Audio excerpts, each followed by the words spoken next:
Hey, what's up, everybody? It's DG, and on this episode of The Swipe File, I'm going to talk about when is the right time for you to start marketing at your company.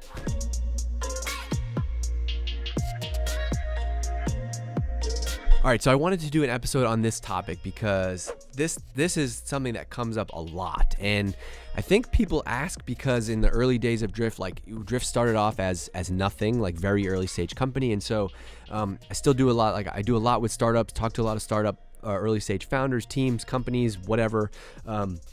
And it doesn't matter if I'm talking to a group of students at Harvard Business School or, leaving a conference or meeting somebody for a coffee. Like, they all kind of have this one question when it comes to early stage marketing, and that is, when is the right time to hire a marketing person? And I actually have always wanted to do a podcast on this topic, but a fellow named Alexander Torrenegra, which is Torrenegra, at Torrenegra on Twitter, tweeted at DC actually a couple weeks ago and said, hi, David, I've been learning about your work recently. Congrats. Quick question. I was told that you hired a marketing person before reaching product market fit.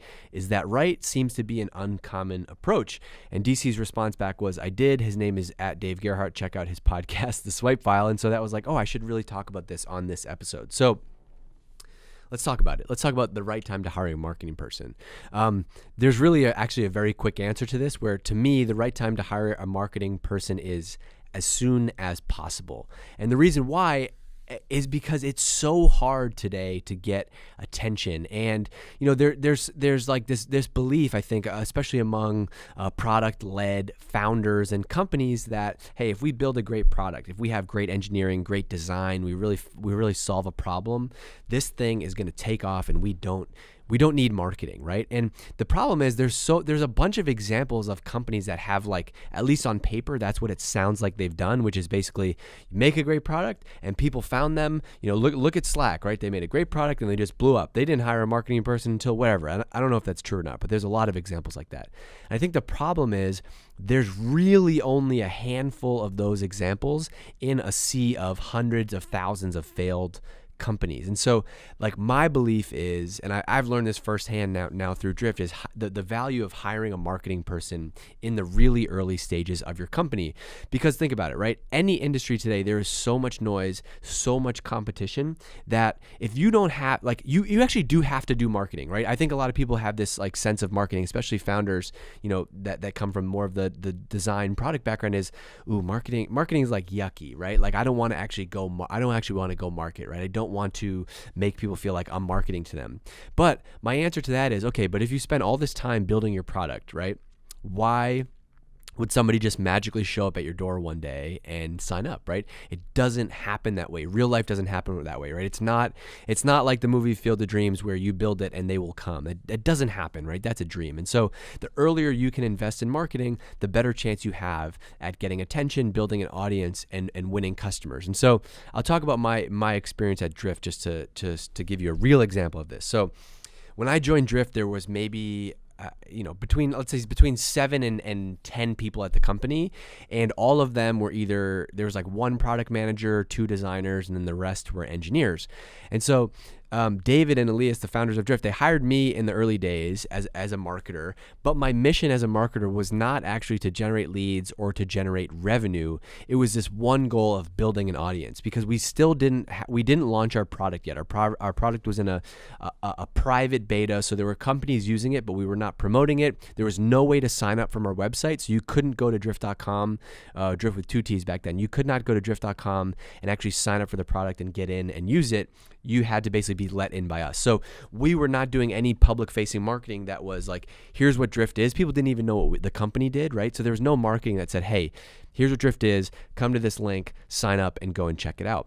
And so when they hired me, the company, we were still like 3, 4, 5 months away from a public launch. And so what do you do, right? What the hell did I do at Drift for the first 6 months if we had no product to market? Well, there was really one mission that David and Elias gave me, and that was to build an audience.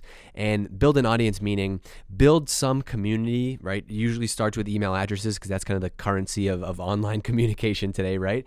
Build an audience of people that we can market to when we're actually ready, when we have a product. And so the goal was, okay, we knew we wanted to sell to marketers, and so how can we build an audience of marketers? So we started a blog, we started a podcast, we started a newsletter. I'm not going to get into the tactics of everything that we did back then, but I can tell you about. I want to talk about more so like on the value of that. And so we started to build this audience. And so what happened was, over the course of, I joined in October, we didn't launch our product publicly until April. So that is 6 months, right? So over the course of that 6 months, behind the scenes, we had built up hundreds and thousands of people who started to build a relationship with us. And they did that through content. They started to read our blog, and they started to get our newsletters, and they started to listen to our podcast. And so by the time we were actually ready to launch, we then got to go email that group of people and say, psst, hey, I know you've kind of been wondering what we've been doing. I know you've been digging our content, but you've been wondering about what we've been doing over here. Well, I'm finally ready to tell you. Meet Drift. Drift is the world's first blah, blah, blah, blah, blah, right? Then we already had this built-in audience. And so within days, we literally had thousands of people sign up for our Drift product. I will always remember this moment because it was an amazing feeling. We set a goal that year. It was Q2, April, May, June. And we set a goal of, when we launch our product on April 1st, we wanted 1,000 people to sign up for it for free, right? That was the goal for Q2. So that's like, 300 in month 1, 300 in month 2, 300 in month 3, whatever. We got 1,000 people in the first month. And that was only, so we smashed that goal in the third of the time. And the only reason we were able to do that is because we already had started marketing. People started to know who we are, right? Think about how much friction there is in this process. Nobody knows you, and you have a brand new product, and you're just going to start going, hey, you have no idea who I am, but sign up for my thing, right? That's never going to work. So building marketing in the early days is only going to help you reach your dream customers, reach your target customers, right? And to actually get people into your product. So I think it is absolutely crazy. And feel free to tweet at me at Dave Gerhardt, right? If you don't agree with me, but I think that it's an absolutely crazy move to not start marketing the second that you know what your company is. And to the point now where, like, whatever happens, like, let's say if I go start a company in the future, right? I'm going to start marketing for that company before I even know what we're building, because you can always, like, as long as you have an audience, right, the rest of marketing is going to solve itself, right? So build an audience first. And that is the number one piece of advice that I have for early stage companies. And really that was the bet that David and Elias made in hiring me at Drift was early days. Hey, let's focus on building an audience. If we can build a community and audience of people, the rest of it's going to take care of itself. And by the way, even if you're not ready to share stuff publicly from a marketing perspective, marketing can sit right with your product team and engineering team and product managers and really understand the market that you're going after, right? If you're kind of still in stealth mode, right? You're still talking to customers, you're doing customer development, customer research, you're figuring out what to build, who to build it for. All of that stuff can be absolute gold for your early marketing content, right? You're already doing the hard work, you're figuring out who you're building this thing for. So bring a marketer on, and that person can then turn that into content that you can use to build out, to start to build your audience. So I'm sharing that because one of the other objections is like, yeah, but what are we going to share, right? We don't know anything yet. Well, yeah, you do, because you're obviously building, right? You're building a product. So early days of marketing, my take on it is there is no time too early to start marketing. So if you're thinking about it, if you're on the fence about hiring your first marketer, go and find someone, right? The next question from there is, okay, but who do you go find? For the first marketing person at your company, I think you always have to be biased towards somebody who can do a little bit of everything.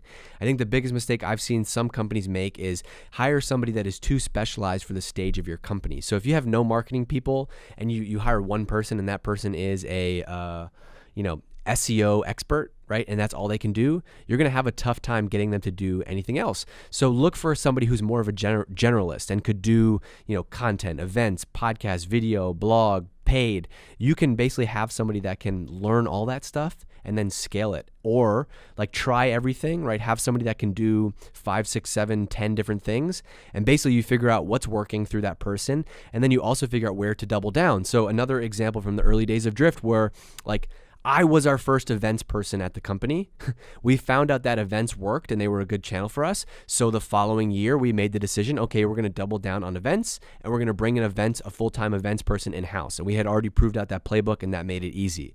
We had already been doing content marketing. I just started blogging, right? So a couple months in, we realized that the blog was working. So we wanted to create more content. Boom, let's go hire a writer. And then over time, like I did less and less of those things. So year 2, 3, etc., I'm not running events anymore. I'm not writing as much content anymore. And that's because we figured out that it worked. You hire somebody to replace you in that job. So I love the profile of somebody who can do a little bit of everything and maybe doesn't have you don't need to have the most experience in the world, but somebody that can do a little bit of everything with a bias towards writing, right? If you can't write, like it's going to be really tough. If you can write, you can do everything. Email, blog, podcast, video descriptions, scripts, all that stuff.